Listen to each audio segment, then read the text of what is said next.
El libro de Urantía. Advertencia al lector. El libro de Urantía se encuentra actualmente en proceso de retraducción del original inglés. La presente edición incluye 2 partes totalmente traducidas de nuevo: el prólogo y la parte 4, la vida y enseñanzas de Jesús. El lector observará por ello una serie de cambios de terminología en relación con las partes 1, 2 y 3, aún no traducidas, como por ejemplo, donación en lugar de auto-otorgamiento, Micael en lugar de Mijael, mundos de las mansiones en lugar de mundos de estancia, el origen, centro primero, en lugar de la primera fuente y centro, etc.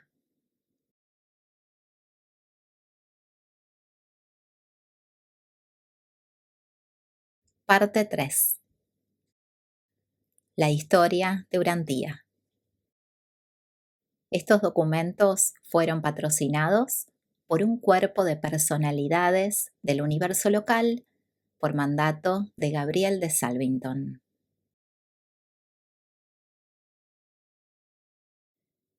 Capítulo 86. La evolución inicial de la religión.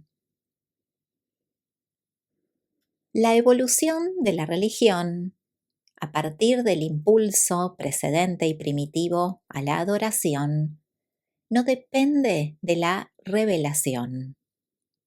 El funcionamiento normal de la mente humana, bajo la influencia directriz del sexto y séptimo ayudantes de la mente, que son una parte de la concesión universal del espíritu, es enteramente suficiente para asegurar dicho desarrollo. El miedo prerreligioso inicial del hombre a las fuerzas de la naturaleza se volvió gradualmente religioso a medida que la naturaleza fue personalizada, convertida en espíritu y finalmente deificada en la conciencia humana. La religión de tipo primitivo fue, por tanto, una consecuencia biológica natural de la inercia psicológica de la mente animal en evolución, después de que esta mente hubo albergado por primera vez el concepto de lo sobrenatural.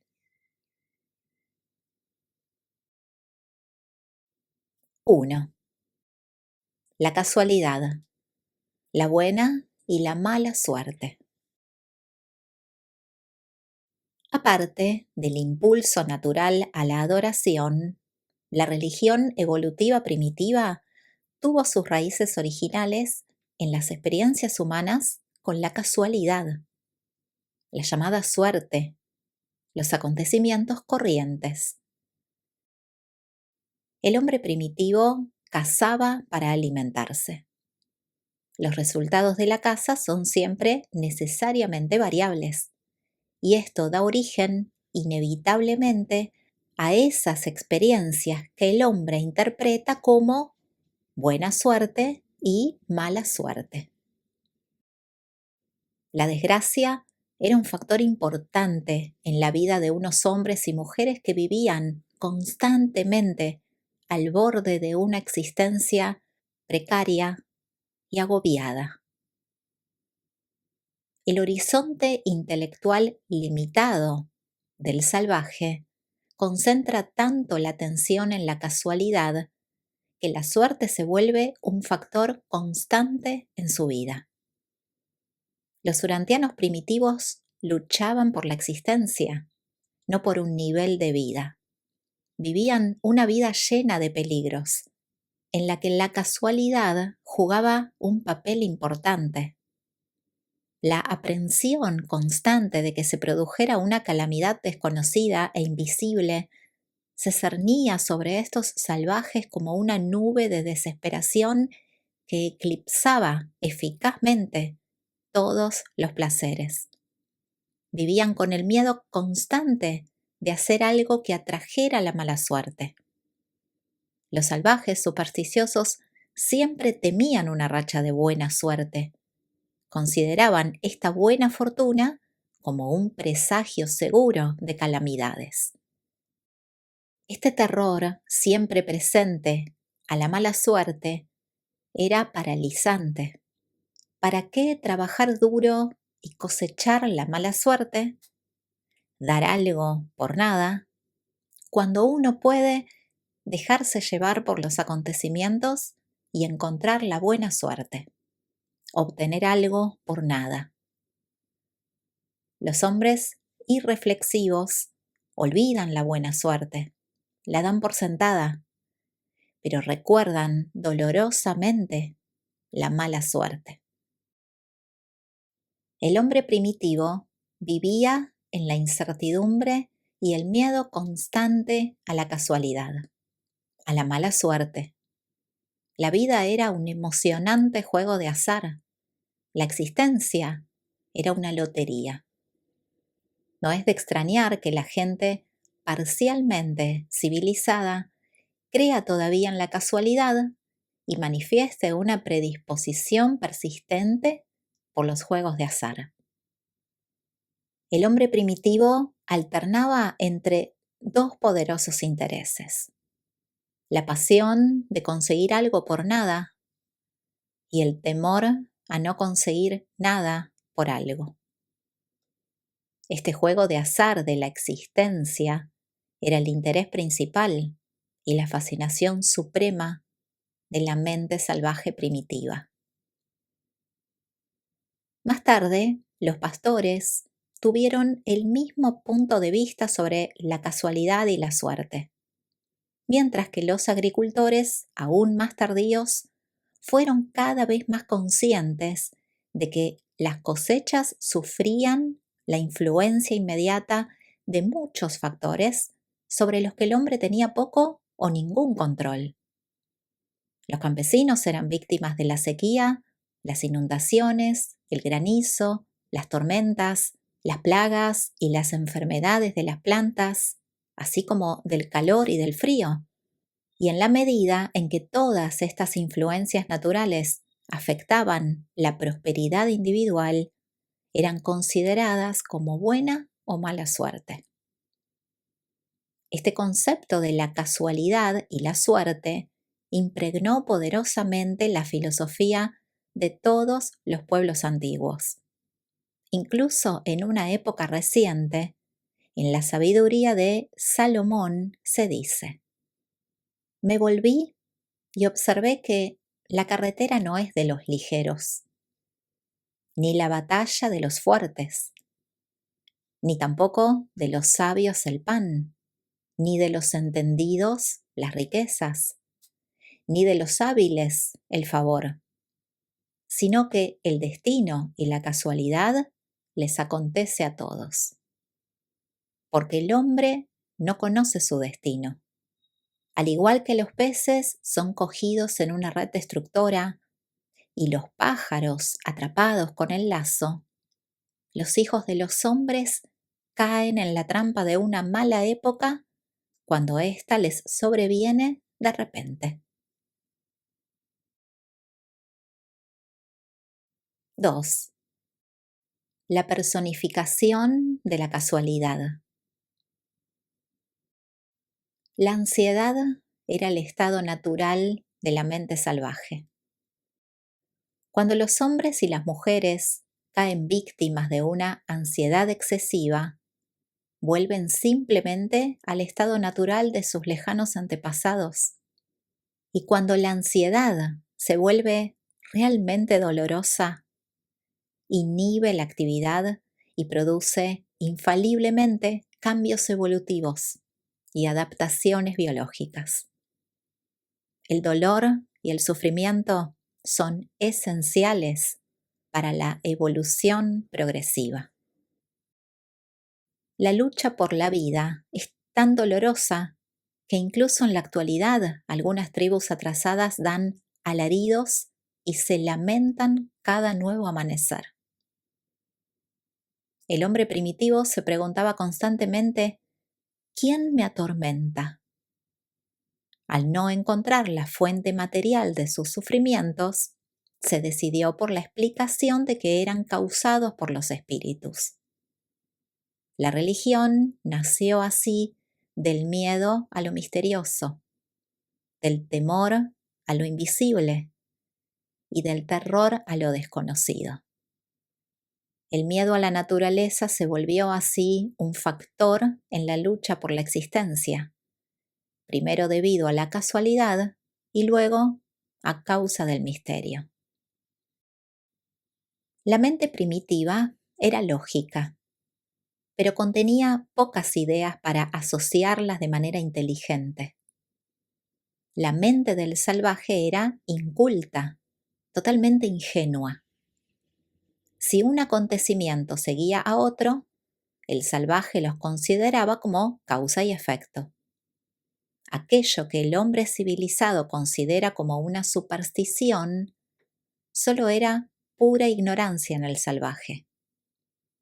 La humanidad ha sido lenta en aprender que no hay necesariamente una relación entre las intenciones y los resultados. Los seres humanos acaban de empezar a darse cuenta de que las reacciones de la existencia aparecen entre los actos y sus consecuencias. El salvaje se esfuerza por personalizar todo lo que es intangible y abstracto. Y así es como la naturaleza y la casualidad fueron personalizadas como fantasmas, espíritus y más tarde como dioses.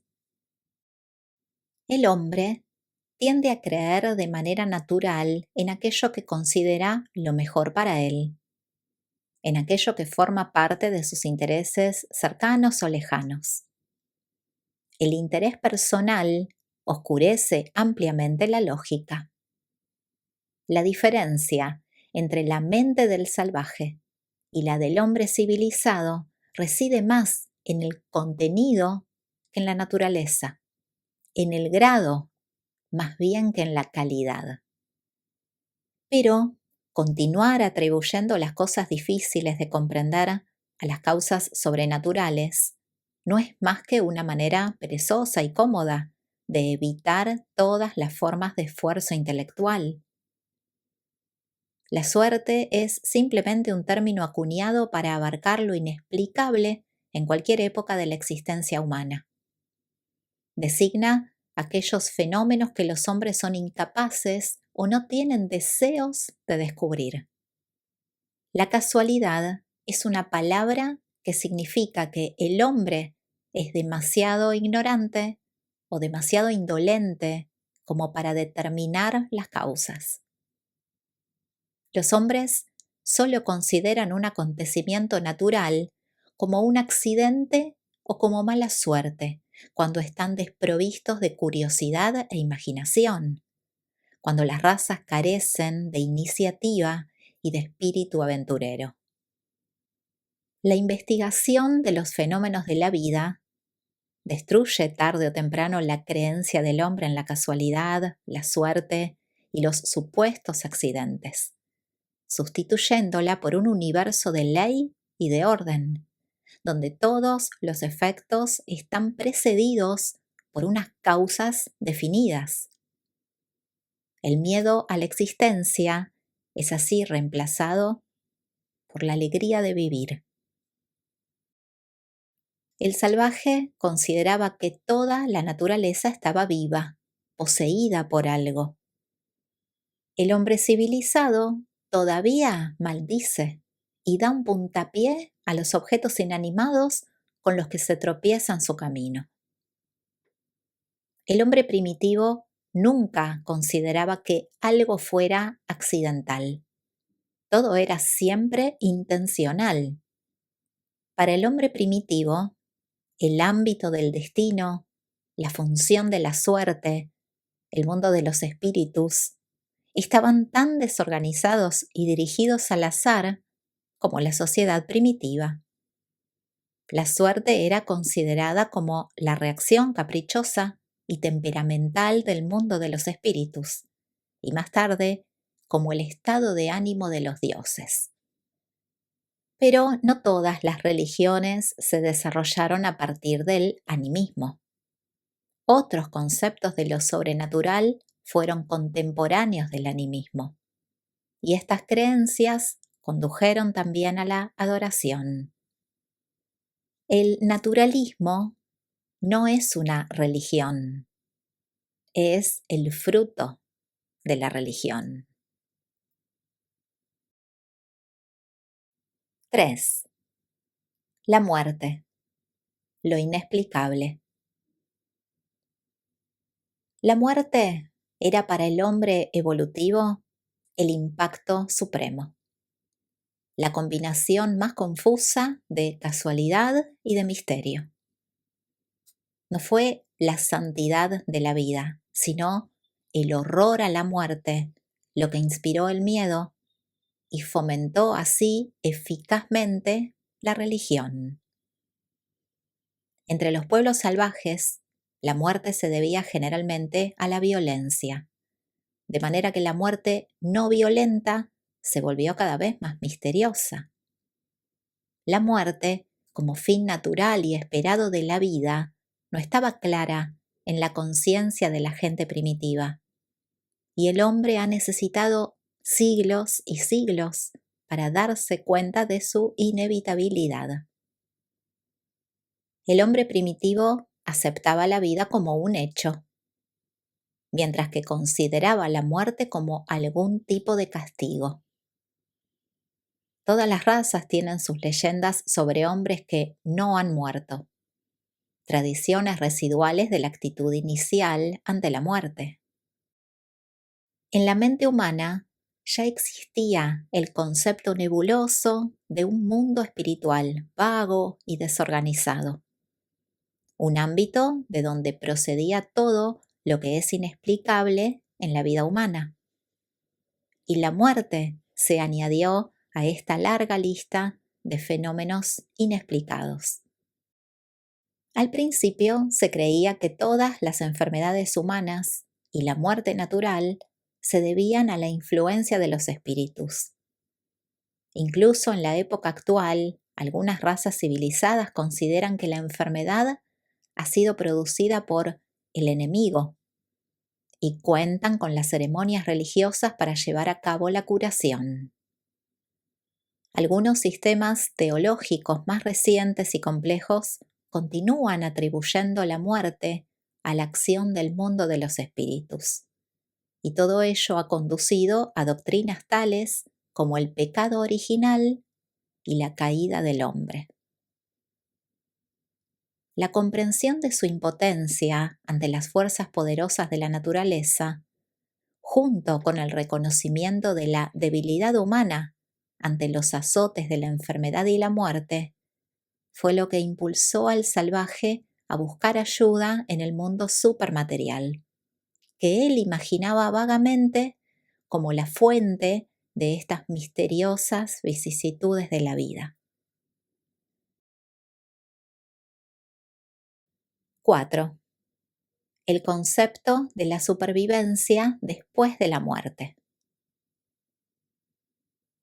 El concepto de una fase supermaterial de la personalidad mortal nació de la asociación inconsciente y puramente accidental entre los acontecimientos de la vida diaria y el hecho de soñar con los fantasmas.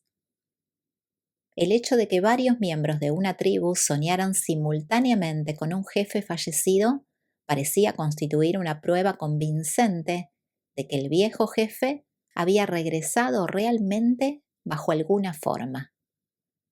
Todo esto era muy real para el salvaje, que solía despertarse de estos sueños bañado en sudor, temblando y gritando.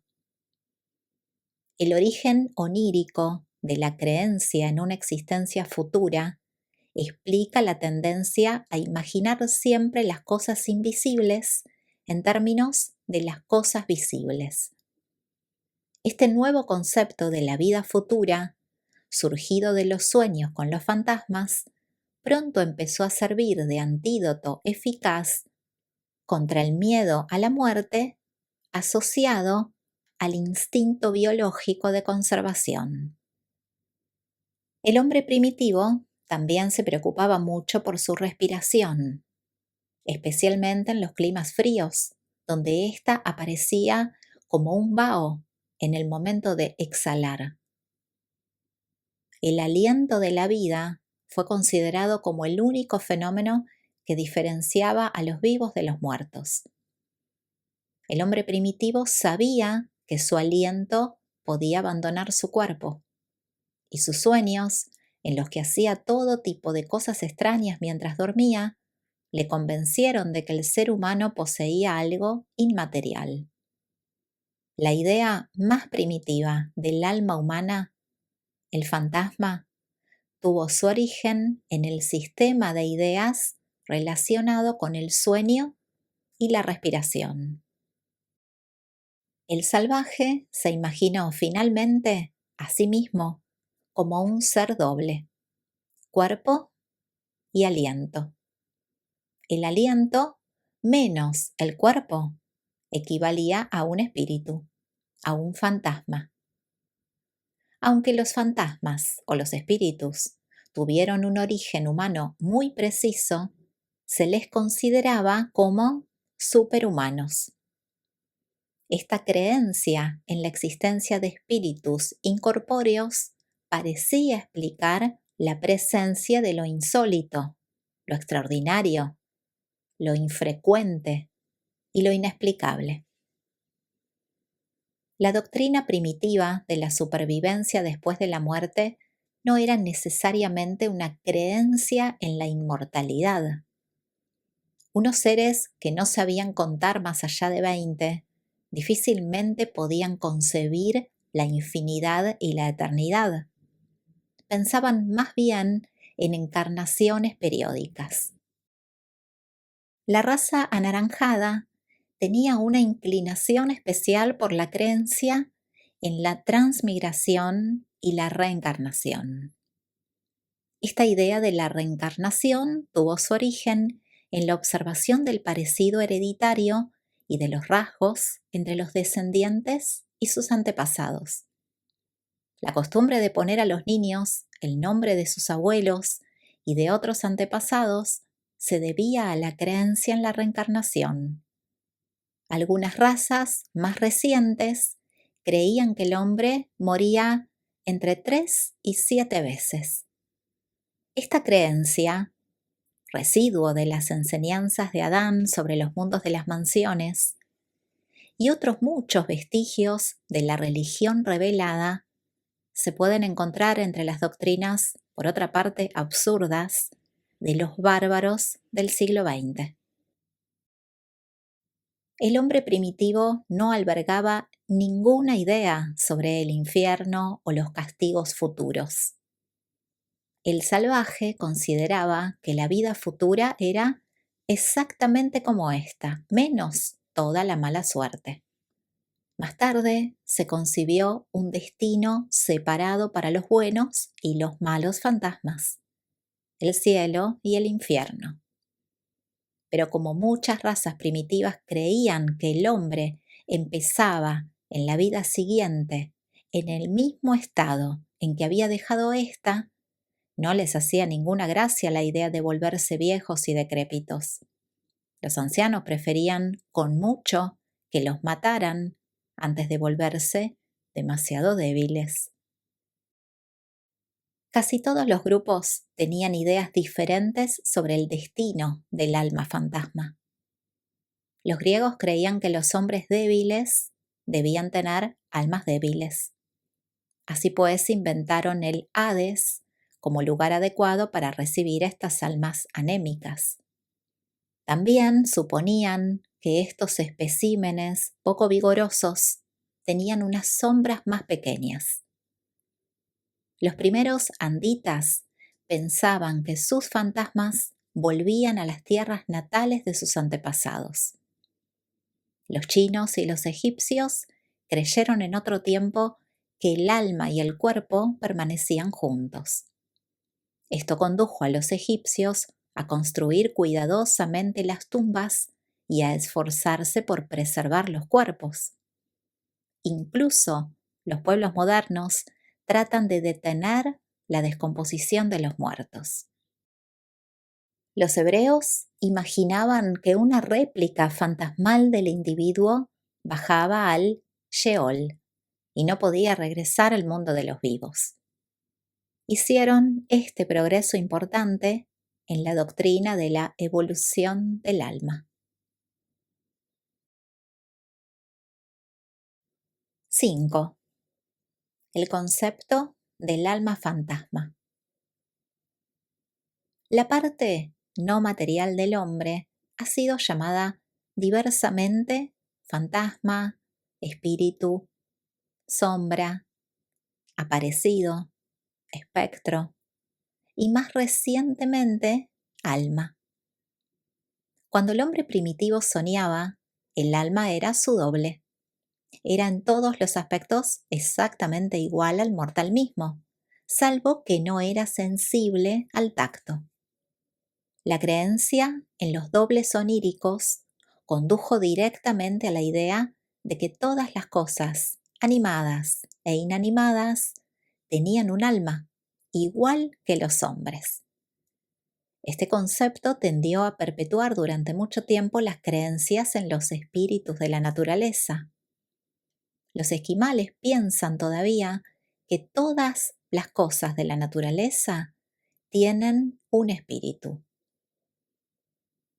El alma fantasma podía verse y oírse, pero no se podía tocar. La vida onírica de la raza desarrolló y amplió gradualmente las actividades de este mundo evolutivo de los espíritus hasta el punto de que la muerte fue finalmente considerada como entregar el alma. Todas las tribus primitivas, salvo aquellas que apenas se encontraban por encima de los animales, han desarrollado algún concepto del alma. A medida que avanza la civilización, este concepto supersticioso del alma es destruido y el hombre depende enteramente de la revelación y de la experiencia religiosa personal para hacerse una nueva idea del alma como creación conjunta de la mente mortal que conoce a Dios y del Espíritu Divino que la habita, el ajustador del pensamiento. Los mortales primitivos no lograban generalmente diferenciar los conceptos de un espíritu interior y de un alma de naturaleza evolutiva. El salvaje tenía mucha confusión en cuanto a si el alma fantasma existía de manera innata en el cuerpo o se trataba de un agente externo en posesión del cuerpo. La ausencia de un pensamiento razonado en presencia de la perplejidad explica las grandes contradicciones del punto de vista de los salvajes sobre las almas, los fantasmas y los espíritus. Se creía que el alma estaba asociada al cuerpo como el perfume a la flor. Los antiguos creían que el alma podía abandonar el cuerpo de diversas maneras, tales como 1. El desmayo corriente y transitorio. 2. Durmiendo durante el sueño natural. 3. El coma y la inconsciencia que acompañan a la enfermedad y los accidentes. Y 4. La muerte, la partida definitiva. El salvaje consideraba que el estornudo era un intento frustrado del alma por escapar del cuerpo. Como estaba despierto y vigilante, el cuerpo era capaz de impedir el intento de huida del alma. Más tarde, los estornudos siempre estuvieron acompañados de alguna expresión religiosa, tales como Jesús, María y José. Al principio de la evolución, el sueño era considerado como la prueba de que el alma fantasma podía ausentarse del cuerpo. Y se creía que se la podía hacer regresar diciendo o gritando el nombre de la persona que dormía. En otras formas de inconsciencia, se pensaba que el alma se había alejado más, intentando quizás escaparse para siempre, la muerte inminente. Se estimaba que los sueños eran las experiencias del alma mientras ésta se encontraba temporalmente ausente del cuerpo que dormía. El salvaje cree que sus sueños son tan reales como cualquier otra parte de su experiencia consciente. Los antiguos tenían la costumbre de despertar gradualmente a las personas que dormían para que el alma tuviera tiempo de regresar al cuerpo. A lo largo de todas las épocas, los hombres han tenido un miedo pavoroso a las apariciones durante el período nocturno, y los hebreos no fueron una excepción. Creían realmente que Dios les hablaba en sueños, a pesar de los preceptos de Moisés en contra de esta idea. Y Moisés tenía razón, porque los sueños ordinarios no son los métodos que emplean las personalidades del mundo espiritual cuando intentan comunicarse con los seres materiales. Los antiguos creían que las almas podían introducirse en los animales e incluso en los objetos inanimados. Esto culminó en las ideas de la identificación con los animales, como por ejemplo la del hombre lobo. Una persona podía ser un ciudadano respetuoso de las leyes durante el día, pero cuando se dormía, su alma podía meterse en un lobo o en cualquier otro animal y merodear cometiendo depredaciones nocturnas. Los hombres primitivos creían que el alma estaba asociada a la respiración y que sus cualidades se podían comunicar o transferir por medio del aliento. El jefe valeroso solía echar su aliento sobre el niño recién nacido para conferirle la valentía.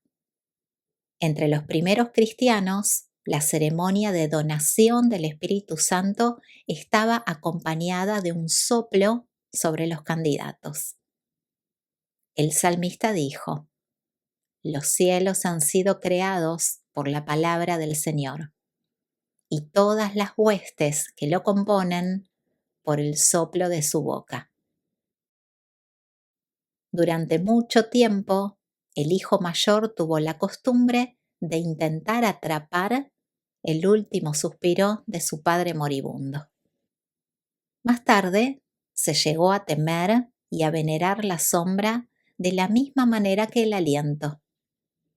La imagen de sí mismo reflejada en el agua también era considerada a veces como prueba de la dualidad del ser, y los espejos eran contemplados con un temor supersticioso. Incluso hoy en día, muchas personas civilizadas vuelven el espejo hacia la pared en caso de muerte.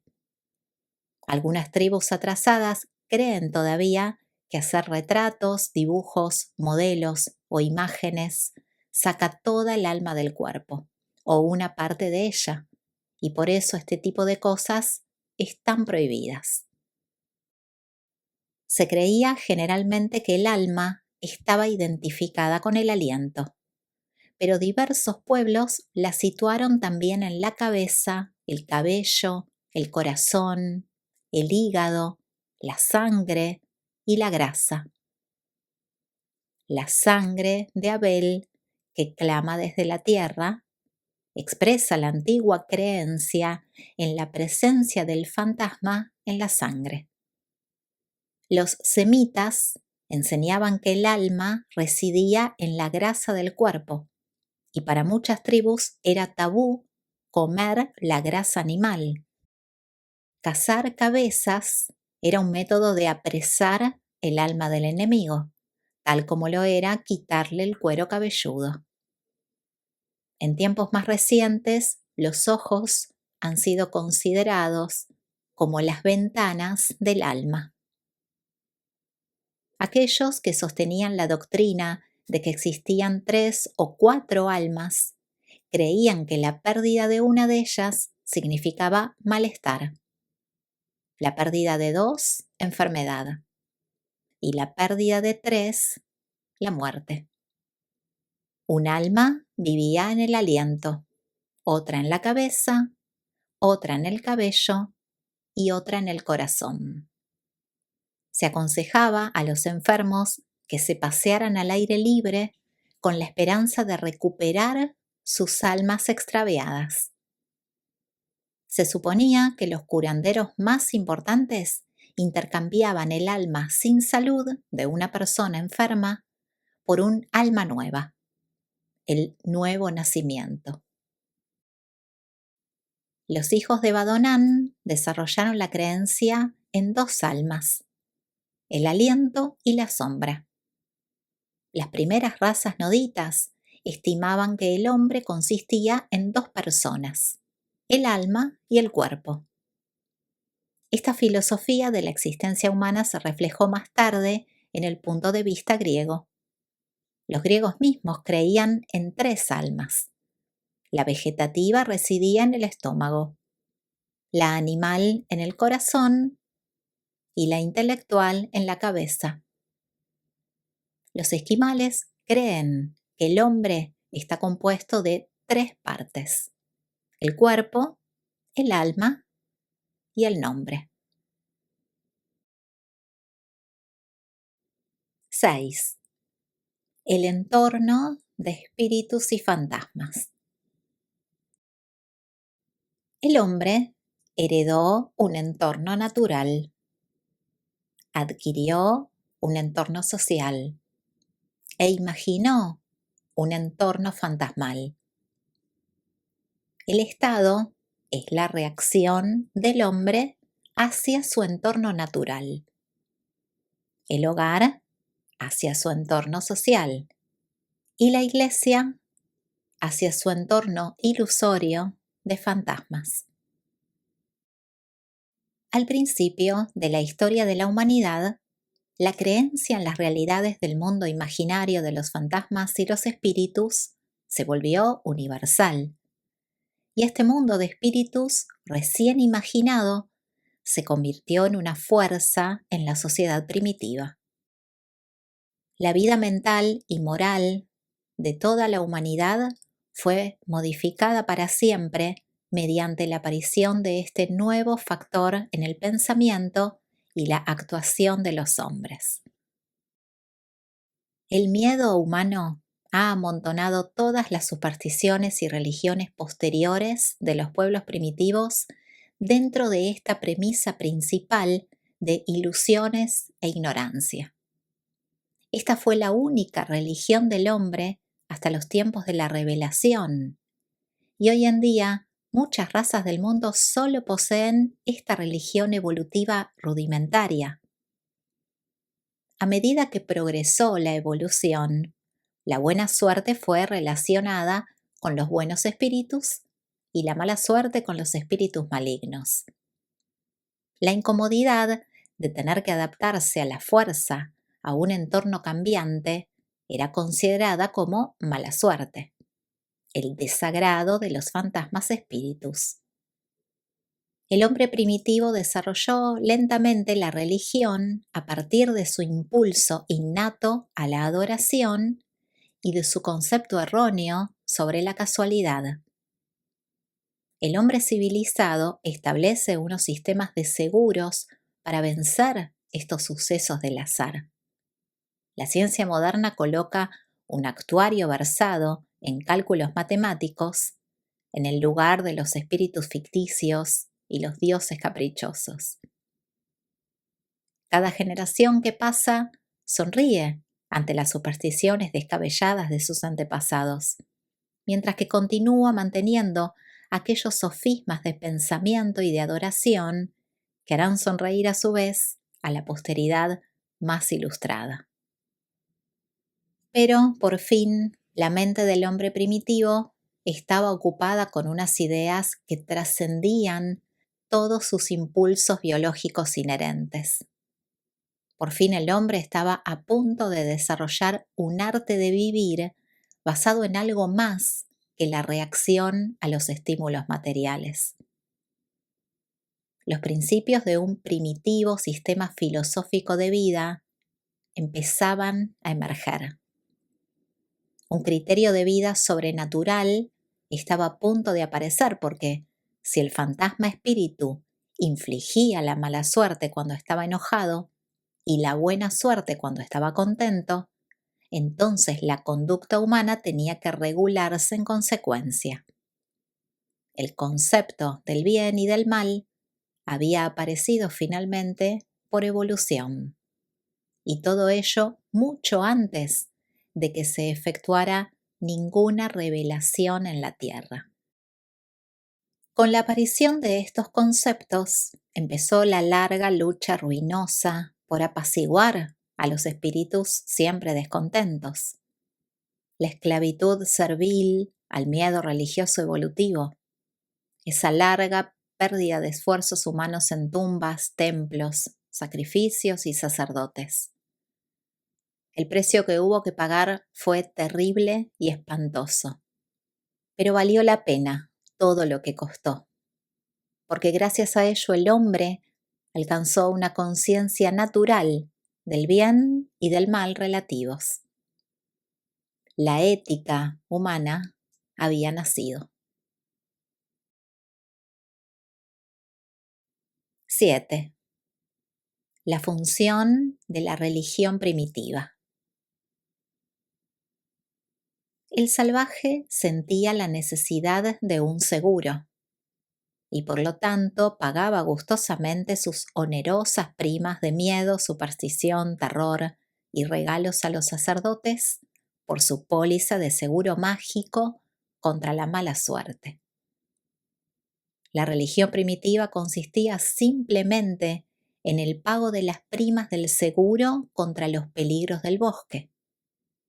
El hombre civilizado paga unas primas materiales contra los accidentes de la industria y las exigencias de las formas de vida modernas.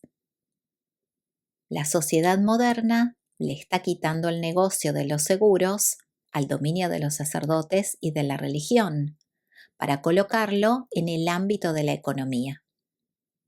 La religión se interesa cada vez más por el seguro de vida más allá de la tumba. Los hombres modernos, al menos aquellos que piensan, ya no pagan unas primas ruinosas para controlar la suerte. La religión está ascendiendo lentamente a unos niveles filosóficos más elevados, en contraste con su antigua función como sistema de seguro contra la mala suerte. Pero estas antiguas ideas religiosas impidieron que los hombres se volvieran fatalistas y desesperadamente pesimistas. Creían que al menos podían hacer algo para influir sobre el destino. La religión del miedo a los fantasmas inculcó a los hombres que debían reglamentar su conducta, que existía un mundo supermaterial que controlaba el destino humano. Las razas civilizadas modernas están empezando a salir del miedo a los fantasmas como explicación de la suerte y de las desigualdades corrientes de la existencia. La humanidad está logrando emanciparse de la esclavitud a los espíritus fantasmas como explicación de la mala suerte. Pero al mismo tiempo que los hombres abandonan la doctrina errónea de que las vicisitudes de la vida están causadas por los espíritus, manifiestan una inclinación sorprendente a aceptar una enseñanza casi igual de falaz, que les invita a atribuir todas las desigualdades humanas a la mala adaptación política, a la injusticia social y a la competencia industrial. Pero una nueva legislación, una filantropía cada vez mayor y una reorganización industrial más extensa, por muy buenas que sean en sí mismas y por sí mismas, no remediarán los hechos del nacimiento ni los accidentes de la vida. únicamente la comprensión de los hechos y una sabia manipulación dentro de los límites de las leyes de la naturaleza permitirán al hombre conseguir lo que quiere y evitar lo que no desea. El conocimiento científico que conduce a la acción científica es el único antídoto que existe contra las llamadas desgracias accidentales. La industria, la guerra, la esclavitud y el gobierno civil aparecieron en respuesta a la evolución social del hombre en su entorno natural. La religión surgió igualmente como la respuesta del hombre al entorno ilusorio del mundo imaginario de los fantasmas. La religión fue un desarrollo evolutivo de la preservación de sí mismo y surtió efecto, a pesar de que al principio partió de un concepto erróneo y era totalmente ilógica. Gracias a la fuerza poderosa e impresionante del falso miedo, la religión primitiva preparó el terreno de la mente humana para la concesión de una auténtica fuerza espiritual de origen sobrenatural, el ajustador del pensamiento. Y los ajustadores divinos han trabajado siempre desde entonces para transmutar el temor de Dios en amor por Dios. La evolución puede ser lenta, pero es infaliblemente eficaz. Este capítulo es presentado por una estrella vespertina de Nevadón.